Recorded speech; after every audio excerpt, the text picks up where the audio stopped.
Okay, so we're going to briefly read this one, but this is mostly going to be about the theft of funds, the breach of contract, and so on and so forth, about the appropriation of my funds. So we will kind of ignore the other part. We will kind of maybe briefly read over it, but we won't go into great detail about that particular part of the assault made by the city council worker until a later date, which is going to be like another video specifically on that point by itself. Of course, first off here you can actually see the payments actually going through. And then you can actually see the account was withdrawn by Aberdeen City Council and no longer outstanding, yet they send another one to go, account withdrawn by Aberdeen City Council, no longer outstanding. You would expect by the first one that was done, they would realise that that debt and the entirety of all the debts were actually paid for, so they wouldn't make the payment again. So they have willingly tried to pay a debt they know is already paid for again. Essentially dilute the funds and hide responsibility, especially if they sent an email back or like contacted me back and then said, oh, we do apologise, we have made a mistake, you have paid all your debt, here's your money back. Which for one couldn't happen because Scot & Co actually take a charge for the transaction fee, and then they'll take a transaction fee for the money going back to the city council as well. So for the amount they've actually sent to Scot & Co, so you know, for the amount it's actually went through, is actually not the same amount for the actual transaction fees. Hence why you'll see there's two payments made here by the city council. It's not the full amount for the £200, well, 200 and something pounds. So they've willingly committed fraud here, 100%.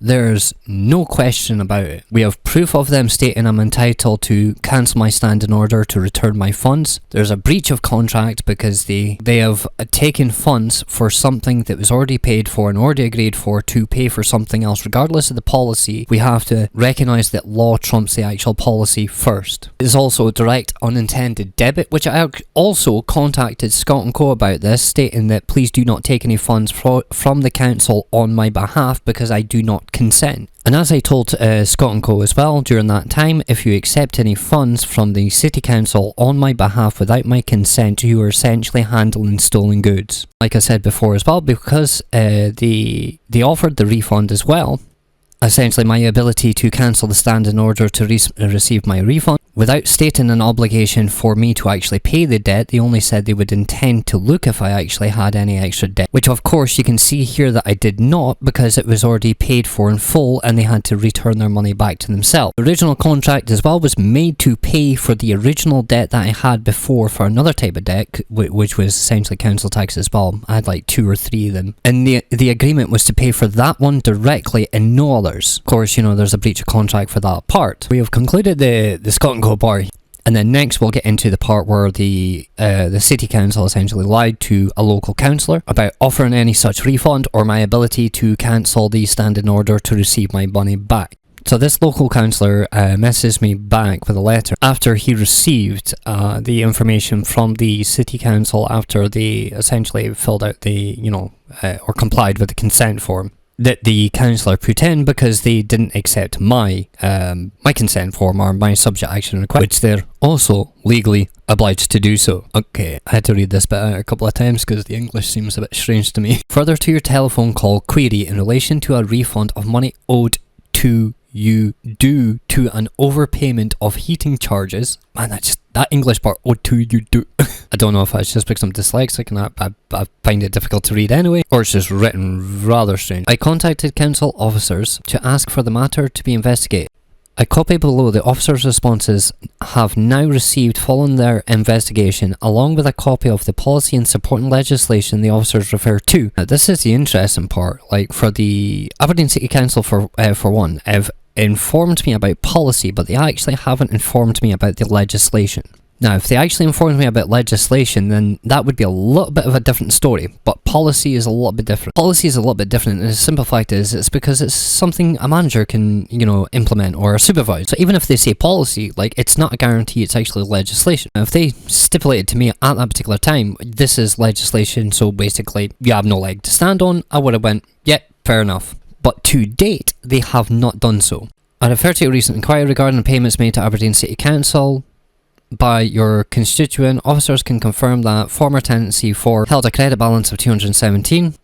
This credit balance was accrued due to overpayments made by via standing order. Would be responsible for cancelling this arrangement, which is basically myself, with his bank, at this is an agreement between the account holder and their banking provider. Like I say several times, I accepted that was my responsibility, but after I contacted Aberdeen City Council about this issue, they offered the refund, or essentially for me to cancel my standing order. Therefore, I thought the problem was resolved. Aberdeen City Council have no control over this. Now, I said to them as well, like, I don't particularly care whose responsibility it is. Fact of the matter is, there was an overpayment for over 2 years to your office. This is direct debit unintended. Please refund me my money. They offered the refund or the ability for me to cancel my standing order. Problem solved.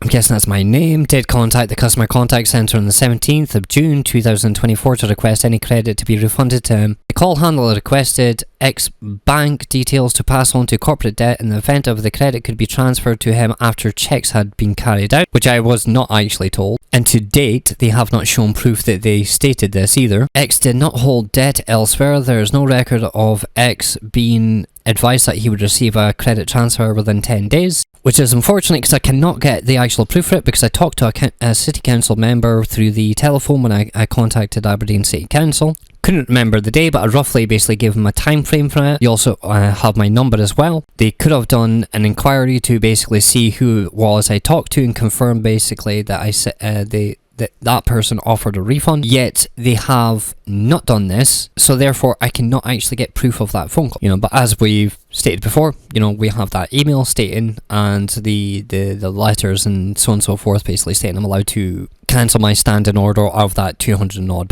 Credit balance has correctly been transferred to reduce an outstanding balance of council tax debt but held by myself. Now, if this was true, why did the Aberdeen City Council on 2 occasions refund the money back to themselves with Scot & Co, because that debt was already paid? If this was correct, those refunds back to themselves wouldn't have happened in the first place. Aberdeen City Council's corporate debt policy advises customers where a credit balance is held on an account, checks are made for any other outstanding debt. Aberdeen City Council, where debts are identified, the credit balance is used to offset these debts. They never stated that within the email. The only part they did state that in the email is they will check to see if there is debt, but never stated an obligation for me to pay. There was also not a statement of an obligation for me if I ever made an overpayment of any funds towards any one debt or second debt, or let's say third debt, to use that overpayment of funds to pay for another contract as such. The policy and details of supporting legislation can be found attached. And the fantastic thing is, he has not actually attached that documentation. The only thing below is the contact details for his office and so on and so forth in Aberdeen City Council. I actually have a physical copy of the letter as well, so I double checked just to make sure there's no attachment on that so-called legislation. So as it stands now, they still have not shown any form of legislation or law stipulating they're allowed to breach a contract and use that funds to pay for something else. This is the email I received with the council tax, basically stating that I have no monies due. Thank you for your tax inquiry for a record transaction of your account relating to Scot & Co.'s records held. Please contact them directly for a statement of the account's request. And this was because I was inquiring on essentially what extra debt I had, because this was after the phone call of them stating, when they refused to actually give the refund after they stated they were given the refund. So I was like, well, what else debt do I have? And then hence why I've got that, I received that email from Scot & Co basically showing the transaction fees, which they did not actually give me all the transaction fees, which is kind of a very frustrating part. And then it basically says, please check the link below for request this formally, which is, I should really have just read that. Regarding your request for information pertaining to the council tax account held by Aberdeen City Council, please follow the link below for how to request this formally. Did request this formally? They refused. On your council tax account, we've received a payment from Scot & Co for the sum of £229. How's it more than what I paid for? So the funds was about £217, I think, what was it, 40 pence or 50 pence. Now it's £229 and 40 pence. Where did the extra money come from? And obviously it says there, no monies are due on your current account. New bill for the period, blah, blah, blah, will be issued to March of 2025. If you want more information, advice on to help you, most queries are answered by visiting X Play. Alternatively, you can contact us via email, customer service team. Yours sincerely, Council Tax Recovery Assist, National Fraud Initiative. We have a duty to protect the public funds. My arse.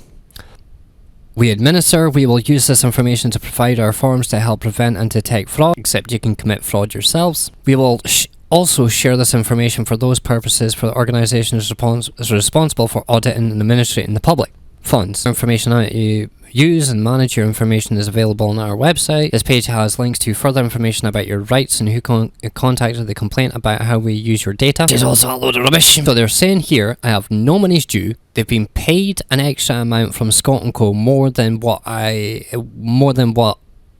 the overpayment was for, because the overpayment was for like 207, yet they mysteriously changed that number to 229. This money was taken without consent and given without consent, and because Scot & Co. take an actual transaction fee as well, and Scot & Co. wouldn't be able to give him more or the same amount that was overpaid for that 2 years because of the transaction fees. So the money would be less than what is here, so I'm kind of confused on how it says 229 when I overpaid 218, so 217. Yet, once again, I have no monies due. So if I have no monies due, why are you receiving a payment?